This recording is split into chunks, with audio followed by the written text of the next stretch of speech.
Hello, everyone. I'm Leonel August Rodriguez, the VP of Business Development for Access Medical Labs. I'd like to thank everyone for joining us on another Access Live, where we bring you insight from leading medical experts. We do ask that all questions are submitted via the Q&A, as they will be answered at the end of the presentation. Today, we have a very special individual who I like to consider a doctorpreneur. This is short for doctor and entrepreneur. He has been able to change patient lives through his medical treatments and has helped grow medical practices exponentially through his business savviness. Without further ado, Dr. Alex Spinoso. Thank you so much, Leo. I really appreciate it. Thank you so much. You're welcome. Thank you. Appreciate it. All right, so let's get into it. I want to talk today about replicating your practice and expanding your income. So a little about me and my background. I'm Dr. Spinoso. I started in the business world of medicine about 3.5 years ago, although I've been practicing for over a decade in states all over the country, and we'll kind of get into that. Currently, I own 34 medical clinics doing all different types of things, both cash pay and insurance type clinics, so I know the best of both worlds. My clinics do roughly 30 million a year in gross. I have launched an e-commerce store this year for our own supplement brand. We're launching telehealth within the next 30 days. And next year, Q1, we will be launching a national pharmacy in all 50 states.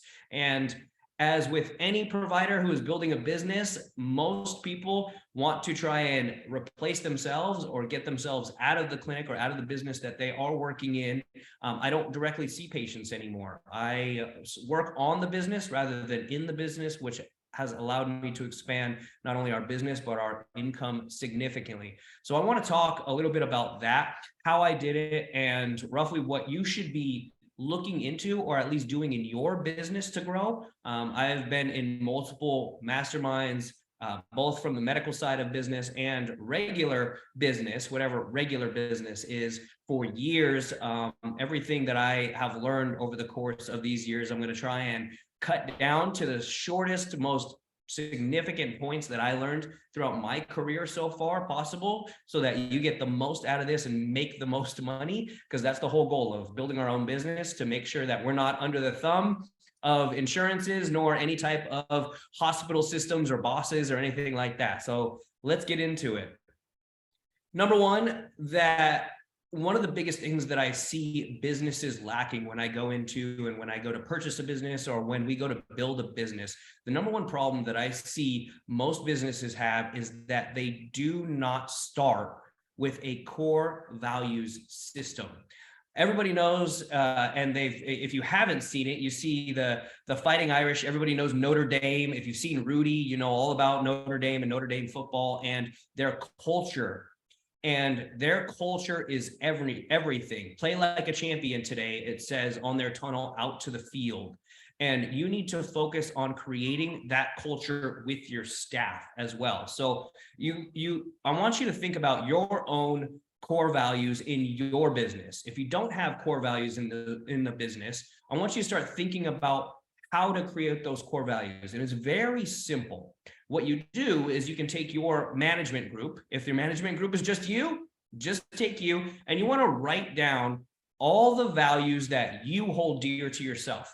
That could be loyalty, showing up on time, honesty, great work ethic. Those are things that you want to impose on your staff and make sure that your staff is also emulating. And once you've created those core values, you need to write them down.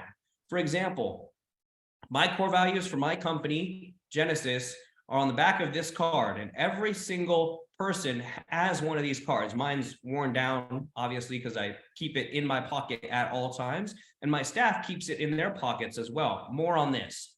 But with the core values, you want to do everything based off those core values. That means your hiring process should be focused with questions based on your core values. Your firing process should be based off of violating those core values. Your bonuses, your recognition, your growth should all be based around your core values and people living those core values. You need to realize that community is what's going to insulate you from competition. That means that when people walk into your office, do they feel the blank way? In our company, do they feel the Genesis way? It could be whatever your clinic is, blank way. You want those clients to be walking in. You want even your staff to be walking in and know, okay, this is the way we do things here because my owner, my leader, my medical director has taught me this culture and they live by this culture. So if you don't have a culture, it's very, very difficult to scale because what you hold dear in one clinic is going to be very different than what you hold dear in your second clinic, your third, your fourth, so on. So if your community, your culture isn't strong and tight knit, then it's going to provide you a difficult, rocky pathway to building that second location, that third location, or even expanding your team. We all know that one spoon or one drop of oil can ruin a whole tanker of fresh water. It's the same with your staff. One bad person is going to kill the rest of the staff. So you want to make sure that culture is really a winning culture at all costs. Culture and core values comes first. When it comes to business, there's really only two things you need to be successful. One is leadership and management, and two is sales. For example, if you're strong in leadership and you're strong in management, but you're terrible in sales, then you're not going to make any money. If you're strong in sales, but you're terrible in leadership and management, nobody's going to want to join your team or grow. So you need both skills to be highly successful in business. Core values are part of that. So like we talked about, those core values are representing you as a person or you as a leader. You want to be authentic and you want to only have 6 to 8 core values. So you see, this is our core values here at Genesis. Every company that I have has a different set of core values. And you want to use those core values to talk about everything in your business. For example, if we have a patient and they had a prescription messed up and it's going to cost us money to refill that patient's prescription, then we say, hey, let's do the right thing. Let's make sure that we just provide that drug for that patient and fill it up for them again. Another example is labs. We send labs to Access Medical all the time. Sometimes they sit out too long and we don't get them to Access on time and they can't run them. We don't charge the patient a draw fee again to take another vial of labs. We just call them up and say, hey, our mistake. We sent these to the labs. They didn't get there on time. It's our fault. Please come in and we'll draw your labs again for free and make sure we get the treatment on time. The biggest thing you want to focus on is caring, caring for the patient, but also you want to care for yourself and your staff. I've always said in my staff and in my system, sorry, my dogs are barking, my staff and in my system that we focus on ourselves and our family and our team first. That doesn't mean that the patient is always right. That doesn't mean that the patient is always right. So you need to have that in your mind that you want to focus on what you're doing and you want to focus on making sure that your staff is the number one when it comes to anything like that. Communicating, you want to make sure that you communicate and enforce your core values always, referencing back to your core values. So when you see something great, tie it to a core value. When you see something bad, again, tie it to a core value. You want to praise in public and you want to make corrections in private. So you never want to make corrections in front of everybody else. You always pull them aside. You always make it private, and you always want to talk to them and correct those employees in private. And you want to use your core values, even if you have to pull out your core values card and say, hey, Sally, I really saw that you went the extra mile for that patient, and it really meant a lot. You want to repeat it so much that your staff actually gets tired of you talking about it. And that goes to the next point, which is you show your core values by living them. And when you introduce core values, it's never too late. Meaning that if you don't have core values right now, it's not a big deal. You don't have to have core values right now. If you want to roll them out, great. It's what you should be doing because you want to make sure that you're providing core values to your staff so that they can provide it through their own interpretation of your core values to your patients.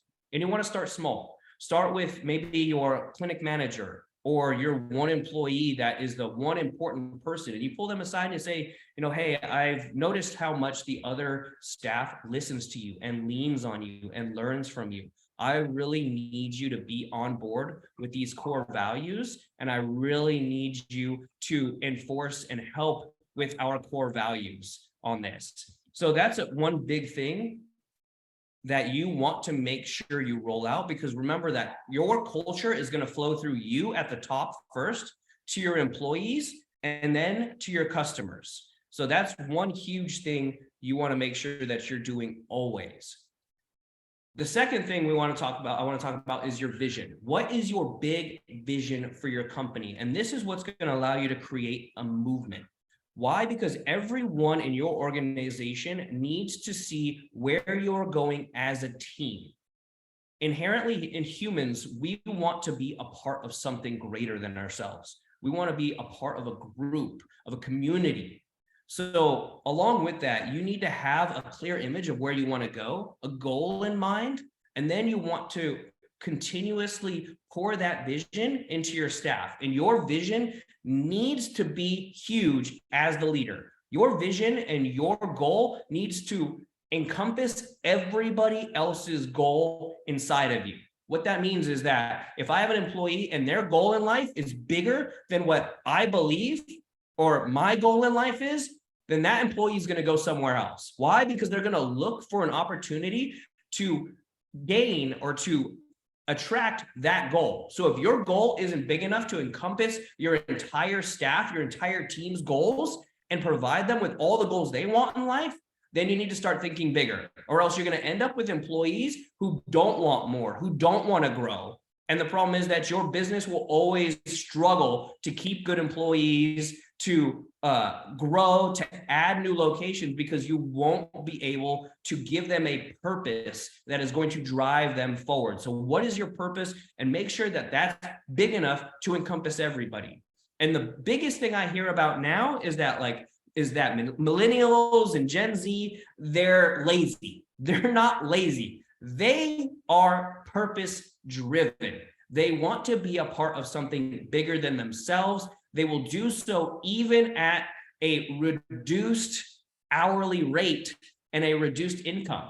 They want to be a part of something bigger. So if you do not have a movement, if you do not have a vision, you are not going to attract these types of people to your business. And you might say that's a good thing, but it's a bad thing if you want to grow and you want to expand and you want to have a lot of income, because you have to have all different types of people in your business speaking your vision. When you speak your vision, you want to make sure you are repeating yourself over and over and over. Repetition is key. And the more you repeat yourself, the more your staff will listen. One or two people may tune you out after a while because they get the message. And to tell whether or not you have repeated yourself enough, when your staff starts to make fun of your core values or each other based off your core values, when they say, hey, Heather, I saw you really not going the extra mile, and they do it in a joke form, that's when you said it enough that they are getting it, because they might make fun of it, but they've heard it so much and they've heard you repeat it so much that they'll never forget it. So you cannot stop repeating the message just because you think that they've heard it enough, or just because you think that you have said it enough. Your staff and your employees are like children. And we all know how much we have to tell our children over and over and over and over and over and over and over the one thing they're not supposed to do. So you have to think of it as your staff, as your children. They are your family. You need to teach them over and over and over and over, and continue to teach them. Because when they get away from the little things that make you great, that's when your income goes down. So you need to make sure that you always are repeatedly pouring into them. When we talk about a movement, there's two things to understand about it. One, every great story has a conflict. Think of any good movie that you've watched, love story, anything, they all have a conflict. And you want to have a mission as your conflict, not an enemy. Why? Because an enemy, say it's the clinic across the street that you want to be, or say it is a certain level of income that you want to be. That can be defeated. When you get to that level, you're like, well, we won. Okay. And then the problem is that your staff thinks, okay, well, what do we do now? We won, or we beat that clinic. That clinic is closed, or we purchased or consumed that clinic. We won. What you want to do is make sure your conflict is a mission, and you want to name your mission. So if you're a weight loss clinic, you want a hashtag defeat obesity, or you want to say, our goal is to treat as many obese patients as possible, or treat 10,000 obese patients the day that you open. Something that is always to be worked towards. And once you get close to that, you need to push that backwards so that your staff is still motivated to grow. And you need to talk about it. You need to talk about your movement, because that's going to be part of your vision and where you're going as a team.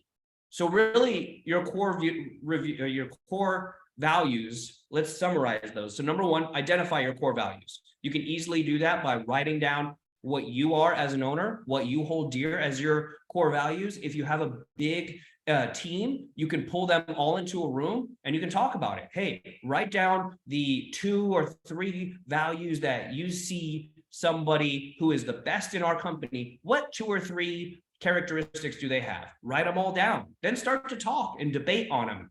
Cut it down to 6 to 8, and then communicate in terms of those core values. How do you go the extra mile? How do you always be learning in our company? How are you always giving back or being humble? Those are core values that we are always speaking about. Sell a massive vision to where everyone in your company can succeed within it. If you want to have, a small house and a mid-sized car, and that's all you want in life, you're not going to grow to the point of where you're going to have 5, 6, 10 employees underneath you, because their dream and their vision is going to outwork yours. There's nothing wrong with that. But if you want a growth mindset, you want to grow your clinic, you want to grow your income, that's what this talk is for. You can never fatigue on your messaging. You can always talk about it again and again and again. And when you talk about it, be clear, be consistent, and consistently talk about it and communicate it to your staff to where they are tired of hearing it, and then continue to talk about it like they're your children. Make sure you name your movement, and make sure you create some sort of hashtag. It doesn't even have to be a hashtag. It could be a phrase. It could be, ours is Genesis Weight and Age Management, elevate your lifestyle. So that's what you really want to talk about. Have something to talk to your staff about. Now, creating a leadership team or talking to your leadership team. Your leadership team needs to love, I wrote love, but also live your core values. If you have core values, say you have 6 core values and your leadership team lives only 3 of those core values, those people should not be on your leadership team, or you should help train them up to where they are living all 6 of your core values. You cannot expand if you do not have leaders that are living your core values and teaching it to others. They also need to know, understand, and help push your vision. If you are gone and your business does not make money while you're gone, you do not have a business, you have a job. That's the problem. So you need to make sure that when you're gone, when you're out of the clinic, the people who are still there working it are understanding what you see as a vision for the company, what you see as a vision for them within the company, and they are helping to push that vision. They are helping to grow that culture so that when the leader's away, they're not all playing around and doing whatever the heck they want during the day. You want to make sure that when the leader's away, the rest of your staff is on task doing what you want them to do daily. And that comes with you clearly defining their roles and their responsibilities. Remember, these are usually children you're trying to teach. So always be open-minded about teaching them in a way that they understand, making sure that they're repeating to you what you want them to do so that they understand it as well. And they know, hey, I'm supposed to do X, Y, and Z to get to this point. Not, hey, I need you to figure this out. That is not being a good leader on your end. So you need to look inside first and make sure that you're doing all these things to set up your team. And lastly, and this is the most difficult part of being a leader, is that every once in a while you need to cut the dead weight. If you have a plant in your house and 3 or 4 of the leaves are starting to die, if you don't prune those leaves off, that plant will slowly start to die. Those dead leaves will poison the rest of the tree. And that's the same for your staff. If you have 4 people and 2 of them are poisonous, that means 50% of your staff is poisonous and is going to end up with your team losing. If you have 5 people that are great and 1 person that is bad, those 5 people will either teach that 1 person how to be good and say, hey, that's not how we work here. This is our core values. This is our vision. This is what we do as leaders and as a clinic. So that person will either shape up or they'll end up leaving. And that's a good thing. You want that to happen. You want your staff to be able to police themselves and your leadership team to replicate you.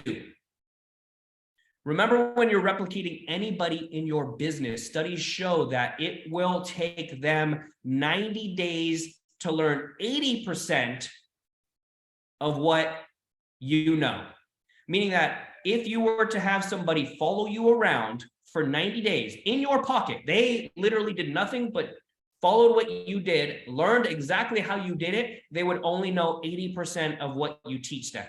That's even less if you do something highly skilled, such as hormone therapy that you've been doing for 10 or 20 years, weight loss treatments that you've been doing for 10 or 20 years.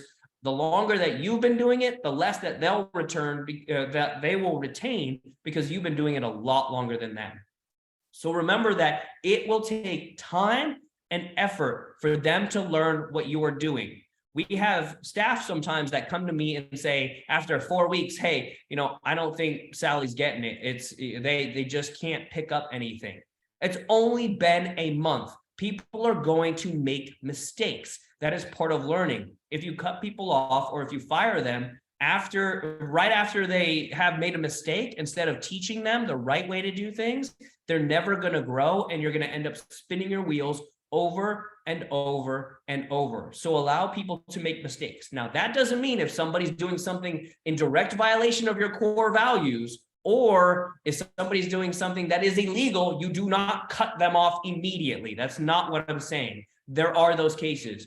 But most of the time, employees, staff members, they want to do good. They want to be good for you, and they want to grow in your company and make more money. So you want to make sure that you're giving them the opportunity to fail, because failing is what improves. If one of my kids, they're 1 year old, if they tried to walk and they fell over once, they wouldn't just say, well, I'm just going to crawl the rest of my life. No, they keep trying over and over and over. They learn over and over. Your staff is the same. I wouldn't say, oh, you can't walk, you stupid baby. I'm going to give up on you. No, it's the same as a leader in your company. You need to do that for your staff. That also includes writing and helping them with SOPs. And if you don't know what an SOP is, that's a standard operating procedure. We're going to talk about that a little bit more. And also organizing your services, how to organize your services to where, hey, we do weight loss, hormone therapy, and cool sculpting. This is what this patient is going to go through. This is what this patient is going to go through, and et cetera, for each of your services, making sure you have that written down so that the staff understands it and they go through it as well. Lastly, again, clearly defining the roles and responsibilities for everyone in your staff. When they know what they have to do and what is expected of them, there is no question. So standard operating procedures. This is one of the other most important things that you really need to write down in order to scale. For example, in our company, we have a Google Drive that has all of our standard operating procedures in it. And it has our procedures for human resources, marketing, sales, operations, customer retention, and accounting. meaning that every single one of those processes is written down from beginning to end for every single thing that we do. For marketing, our staff knows to talk about the Genesis way, how many patients that we have treated for weight loss, how many patients have successfully reached their weight loss goal, and how we do that. For the sales, it's the same thing. For the operations, everybody in our staff knows exactly what they should be doing in the business at any given time. For our customer retention, we have it written down, handwritten letters after you see the patient. After 1 week or 2 weeks, following up with the patient with a phone call or a text message, asking them how they're doing. These are all written down on paper. So if I ever have to replace a staff member or we're adding new staff members, it's the same procedure for every single location. And it could be taken across multiple different companies as well. So you have insurance-based companies that have the same processes on maybe operating and customer retention, but obviously different on the sales side of things where we're doing cash pay things.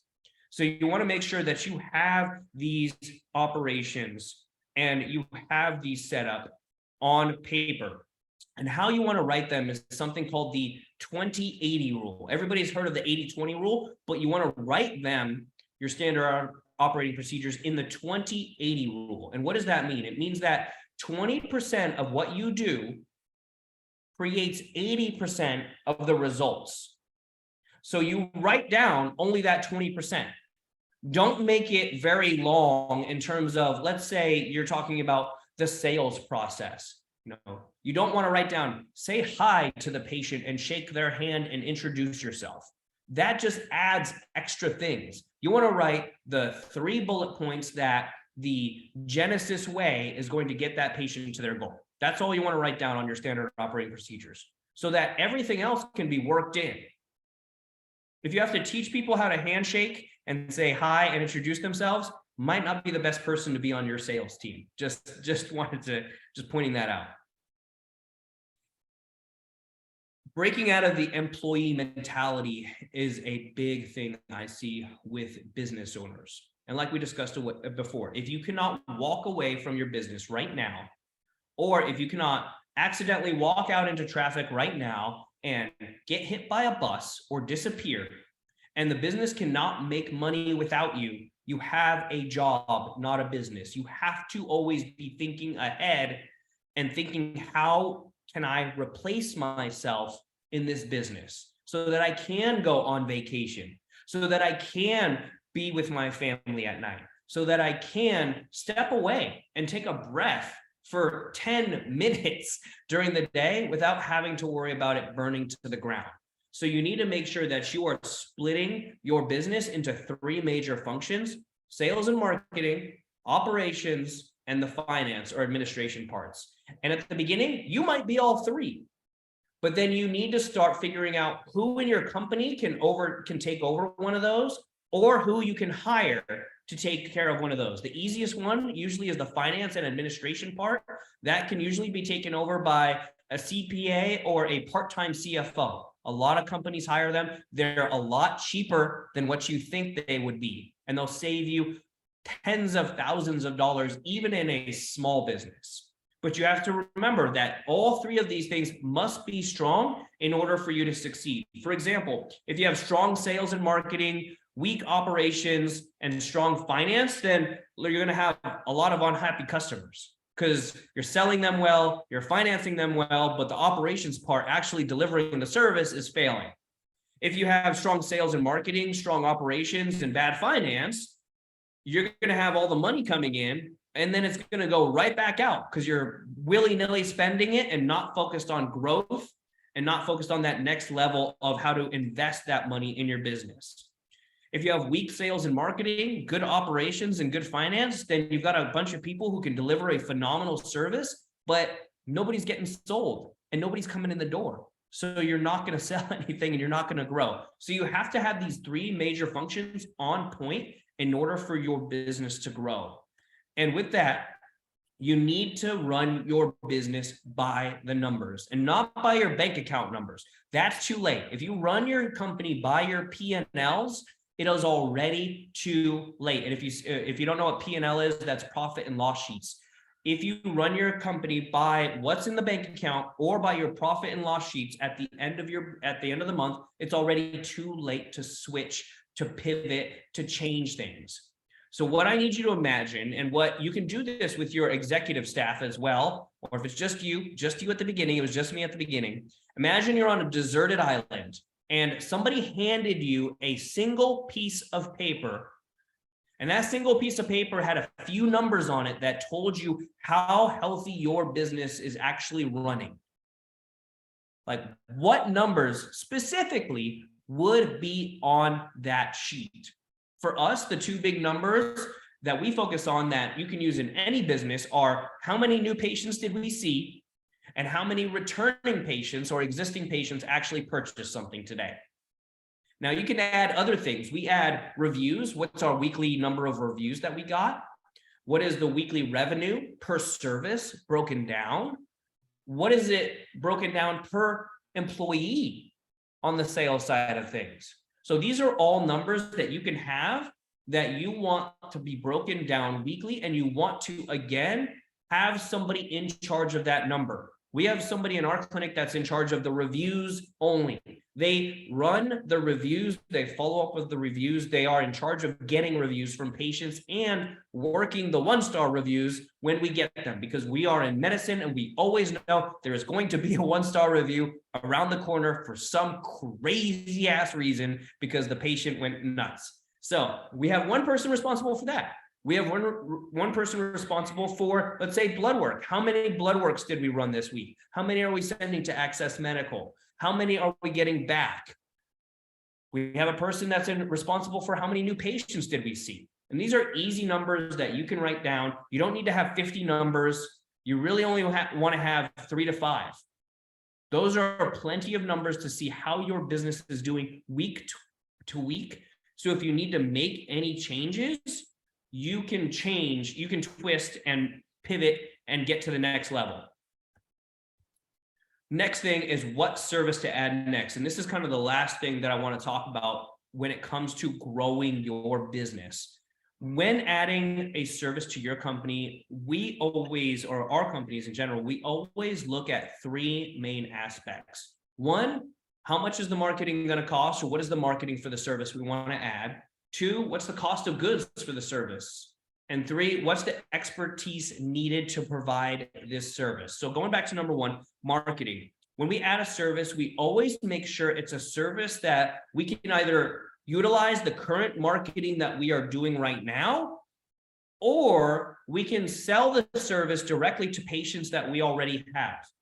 If you look at the data for marketing, and where the revenue comes from, the big boys, Laser Away, Ideal Image, all these big companies, even European Wax Center, 80% of their monthly revenue is internal marketing, meaning they're emailing the patients they've already seen.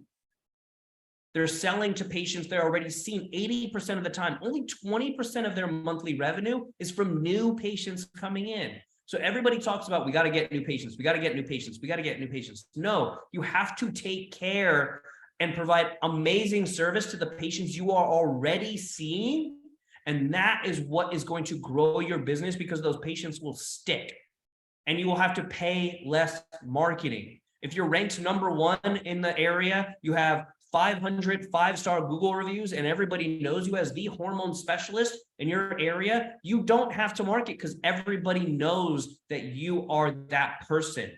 So you want to make sure that you're really talking about those things. For example, if you're already doing blood work, hormone therapy, then you can add weight loss to that. That's very simple. You're already checking CMP, you're already checking liver enzymes. They could take weight loss medications with that. If you're already doing hormone therapy and weight loss, what's a third thing that you can do with that? We do vitamin therapies. Again, that's an inexpensive service that you could be providing for those patients once they've reached their goal weight. And once they balance their hormones, then you can start balancing the vitamins and other parts of the body that are necessary as well. All tied into you already using Access Medical for blood work to check their hormones, to check their CMP, and now you can use it to check their vitamins. So very simple service. I didn't add anything in terms of marketing. I just utilized the patients we already had and figured out, hey, what can I provide this patient as an extra service for them? Number two is the cost of goods. Cost of goods is always big when it comes to machines. Everybody wants the newest machine because they see it, and Kim Kardashian posted it, and it's great, it's wonderful, it's a $200,000 machine. Don't worry, I need the tax write-off. Well, if you don't think of the next step, which is, okay, what expertise is needed to provide this service and what training is needed? If that person who is trained in it leaves my company, how long is it going to take me to get it back up running? How much expense am I going to have in terms of marketing, in terms of paying for the machine to run that service? Those are all things you need to think about. So you need to calculate in the future, okay, what's going to be the cost of goods and how much do I have to sell in order to break even? And does that make sense to me at this time? And the third thing is expertise needed to provide the service. And this is big, especially in the aesthetics world. Aesthetics takes a long time to do well. It's a very high cost of goods. It's expensive to buy Botox and fillers and threads and all those things. Then the expertise is significant. You have to pay for a lot of trainings. You have to pay for a lot of learning classes. Then what happens if that person who is providing all those services in your clinic leaves? You're stuck having to start over again, paying again for more training, paying for more expertise, only to have them possibly leave again. So we do aesthetics in our companies, yes, but that was only until we've established a huge book of business.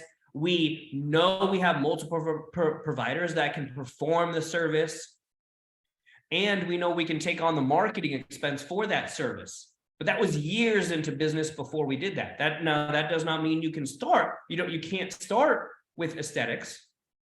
But at the beginning, remember that that's going to rely on you to be the best in your area, to market, and to really do that over-the-top service for your patients so that they are telling others, and word of mouth is building your business, because you've seen that other companies are spending millions of dollars to be the #1 ranked Botox.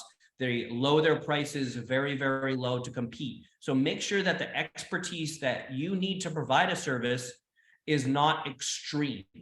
We always like to call it, can a dummy do it? That means that if the person that's providing that service just got up and walked out and never came back, could we get somebody off the street to do that service very quickly and keep that service going and keep the revenue going? If you cannot do that, then really consider what other things you can do to make money and to grow your business before adding those types of services to your business. So again, the biggest things that you really need to focus on when building and scaling is really looking at your core values, assessing them, really looking at your vision for the company. Does your vision encompass everyone else's vision and goals inside your company? If it doesn't, get a bigger vision. If it doesn't and you don't want to grow, not a big deal. But this talk is not for you. Number 3, you want to make sure that everybody in your company understands that vision and that you're creating standard operating procedures for them to operate. Number 4, make sure you split up the jobs of your business. You want to do the administration and the organization part of it, the operations, the sales and marketing part of it, and then that accounting and financing part of it. And focus on having somebody do those jobs. At the beginning, it might be you for all 3. But then start to replace yourself with somebody better suited for those positions, for the ones you don't want to do. Me, I am terrible at finance and accounting. I hired my, a CPA and a CFO to do that side of my business once I got big enough. And ask, there are a lot of people that are way less expensive than you think doing these types of jobs for you, and they can do them part-time. And lastly, make sure you're running your business by the numbers and that you're focused on providing those numbers for your staff so they know what to be looking at. So if anybody needs anything, I do a lot of consulting for business. I consult for all types of businesses nowadays, both cash pay and insurance pay, you can email me at dralex@genesislifestylemedicine.com. My website is there. You can contact me again and kind of see what I do and all the different types of companies that I own. I'm more than happy to share with you. We'll be launching our national pharmacy, which is going to be huge for all types of medications that are coming out. You know, the semaglutide that's already out there, Mounjaro, HCG, things like that. We have exclusive licensing to be able to produce and get to our not only our clinics, but multiple clinics across the country. So I can help you out however you guys need help. I'm here as a resource for you guys and here to help you and help you win. You know, we all win together. There's plenty of money and plenty of patients out there for us all to win.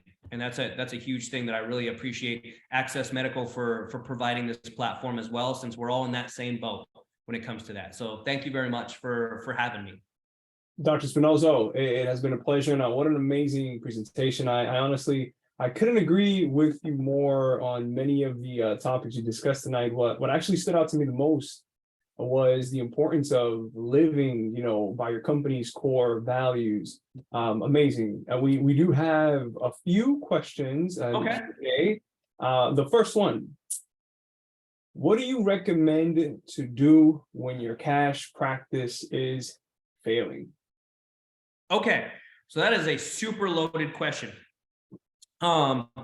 When let's say one of our cash practices is failing, we really get down to the nitty-gritty and separate out all the things that we are doing in terms of spending money, and we find out how much money is actually returning based off the amount of money we're spending out. Meaning we look at the marketing that we're doing and we piecemeal it. Okay, what type of marketing am I doing? Am I spending money and no patients are walking in the door? If that's the case, okay, how can I get patients? Getting patients is actually a lot easier than you think. It comes from conversations. So for example, with a couple different things, we talk about the first things that we do are weight loss. So we'll do outreach and we'll set up different booths and stuff at gyms. A lot of times your local gyms you can partner with. If you do an IV therapy center, look for your local bars and go to your local bars, and drunk people that are hanging out at the bar, literally hand out your business cards. Business cards are super cheap. So you could buy 750 for like $100 off of not Wayfair, Canva or any of those sites. You can buy them and go and give out your business cards to everybody. Talk about your business to your family and friends and take care of them, and then have them go out and talk about your business. Start to review your business. So a failing cash practice is difficult, but because that could be a million different things. It's a very generalized thing. But sure, what I make sure to do is, okay, how much money is going out? What am I spending money on? And then look, it's usually a patient problem, meaning I have to get more patients in, and focus on the cheapest way to get patients. Reach out to write letters to all the local clinics. There's a lot of clinics out there that are insurance-based clinics that they need patients. You know, if you're a weight loss clinic, Mounjaro, semaglutide, phentermine, none of that is covered by insurance anymore. They used to be, but all those people got cut off with the $25 Mounjaro cards and all those things.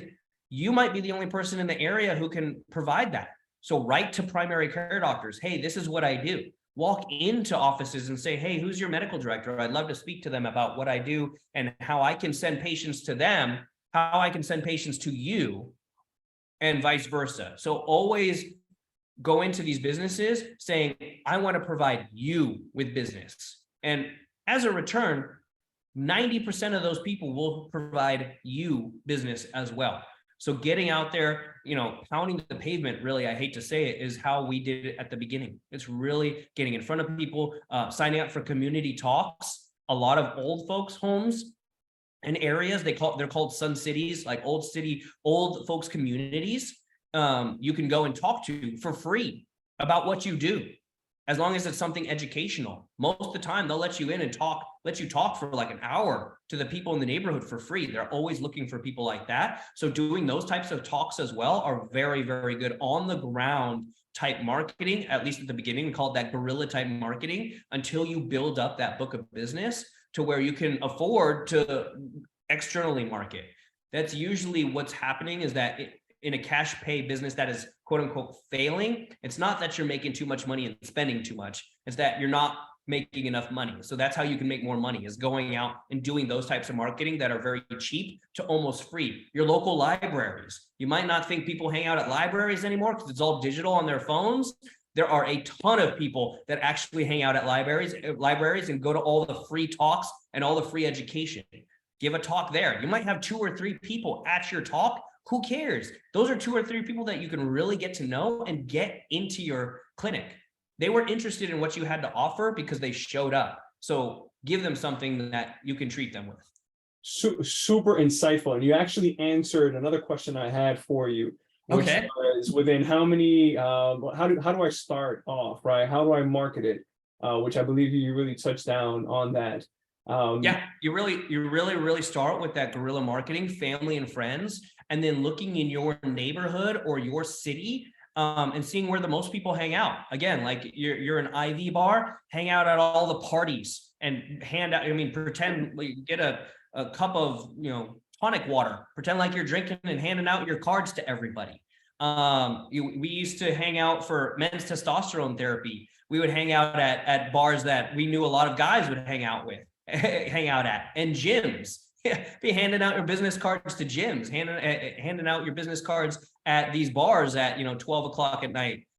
So those are all places that you can obtain patients from. And then again, a lot of those community areas, libraries, old folks communities, things like that will have guest speakers and providers that you have the ability to go and talk in. Awesome. My next question is, what is the most profitable service you recommend, or you offer, or you would recommend someone to offer? So I would say the most profitable service that we offer is, number one, hormone therapy. And it's not because at the beginning it's profitable, although it is. It's because it's profitable for a lifetime with a patient. So once a patient starts hormone therapy or needs to be on hormone therapy, they're pretty much on it for life. You can't restart a lot of 40-plus-year-old patients, like rehash their body in order for their endocrine system and their adrenals to work like they used to in their 20s. Most of the time, at that point, you're doing hormone replacement therapy, and it's for life. So that is one of the most profitable things, because those patients will come in for life. Another thing that you can be doing is weight loss therapy. Many patients need weight loss therapy for 6 months, a year, even 2 years of treatment. And there's meds out there that you can continue to treat them, and you can continue to have them coming back. And really all you need is 5 patients a month, and you need to keep those 5 patients in your system. If you think about that, by the end of 10 months, you've got 50 patients that are giving you money every single month for you to take care of them. So you can slowly build your book of business with just 2 to 5 patients a month, and you keep them and keep taking care of them, and they're paying you recurring revenue every single month, to where over time you are replacing your income from whatever business you have with 1 to 2 patients a week at the most. Awesome. And the last question we have for you. Okay. This is an interesting one. Okay. What is the best way to manage both the growth of your business and treating your patients? Got it. So I'm pretty much what you're asking me, and I think what you're saying is that how can you sell your patients more stuff without feeling like it and taking advantage of your patients? If you're thinking that way, your mindset is off. I want you to change that right away. As a business owner, I'm going to say something that's super controversial. Don't worry about the money. However, as a business owner, you have to worry about the money. I get it, and I'll explain what I'm talking about.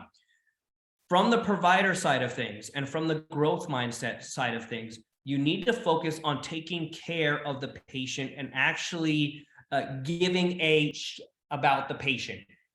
When you do that and you provide the best service you possibly can for every single person that walks through your door, whether you think about your own wallet or not, because we all think, man, I'm expensive. I don't know if I wouldn't pay for this. So how would other people pay for it? Trust me, there are people who would pay you $10,000 a month for you to be their personal doctor. How do I know that? There are people that have offered me that, and there's people that have offered my friends that. So there is always somebody who will pay your price based off of what you want to do and what you want to give to a patient. If you are giving everything, or you don't know what to price yourselves, literally go to every single clinic in your area that does what you want to do. You want to do hormone therapy? Dress up as a patient, create an appointment at the local hormone therapy clinics in your area. Go see what they do. Go see how they can treat their patients. Go see what their pricing is, and then base your skills and your pricing off that. If you know that you're providing a better service than them, your cost of goods is going to be about the same. Same with weight loss. Same with cool sculpting. Pretty much everybody's cost of goods is about the same price. So it's not the cost of the goods that you're giving. Every patient, when you go to an injector who's been doing Botox and fillers for 10 years versus 2 days, their prices are different because of the experience. The cost of the Botox is exactly the same, whether you've been doing it 2 days or whether you've been doing it 10 years. The cost of a vial of Botox is the same. It is the experience and your ability to deliver that service that puts you over the top. That means that, from what you're saying, growing the business versus putting the patient first, you always put the patient first, but you expect them to pay for you to put them first. Meaning that if I go to your clinic and I step in and I know that, hey, I'm going to be greeted at the door, I'm going to be given a little bottle of water, I'm going to be greeted by name, the staff is going to know me. I'm not going to have the doctor or the provider looking at a chart while speaking to me. The person's going to look me straight in the eyes. They're going to care about me. They're going to tell me whether or not I actually need a treatment. And if I don't need it, they're not going to sell it to me. They're going to say, you don't need that treatment. And if I want a treatment and I don't provide it, they're going to tell, and they don't provide it, they're going to tell me, you know what? There's a clinic that does that down the street. They're actually much better than I am at that. So you should probably actually go to that clinic because they're better. And you might think, whoa. You want me to send people to other clinics? Yes. If you are not the best at what you do in your area, send them to other locations or become the best at what you do. That's what you should do, because patients will respect that. They will talk about you. And whether they talk about you bad, because we've had patients that have come in with those big old duck lips and we tell them we won't do them.